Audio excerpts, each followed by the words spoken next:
दिल्लीमध्ये सुरू असलेलं जेनजी आणि काँग्रेस जनता पार्टीचं त्या ठिकाणी विद्यार्थ्यांचं आंदोलन सुरू होतं आणि त्या आंदोलनाला अखेर यश आलं आहे। केंद्रीय शिक्षण मंत्री धर्मेंद्र प्रधान यांनी राजीनामा दिल्यानंतर आज मुंबईतील दादर या ठिकाणी छत्रपती शिवाजी महाराज पार्क या ठिकाणी आज विद्यार्थ्यांसाठी जल्लोष हा साजरा होणार आहे। या ठिकाणी जर आपण बघितलं या ठिकाणी मनसे अध्यक्ष राज ठाकरे असतील आणि उद्धव ठाकरे हे एकत्रित या जल्लोष या ठिकाणी होणार आहेत आणि मोठ्या संख्येने या ठिकाणी विद्यार्थी दाखल होणार आहेत। मात्र त्यापूर्वी जर बघितलं छत्रपती शिवाजी महाराज पार्क मैदानामधील बाजूची जे दृश्य पाहिली त्या ठिकाणी कुठल्याही खासगी वाहनं पार्किंग करून दिले जात नाहीये। तसंच पोलिसांचा बंदोबस्त देखील या ठिकाणी मोठ्या प्रमाणात तैनात करण्यात आला आहे।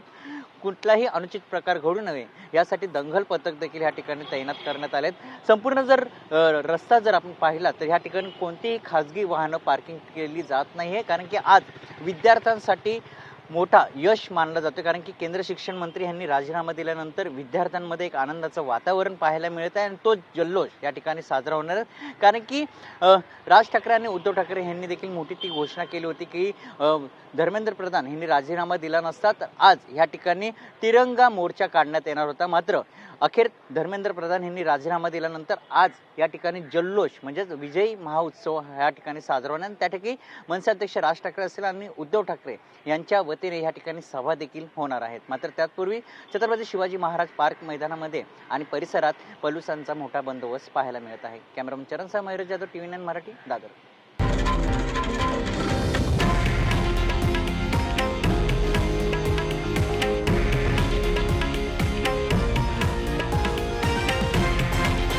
हे आहे देशातील नंबर 1 न्यूज नेटवर्क आणि आपण पाहत आहात TV9 मराठी, एकमेव।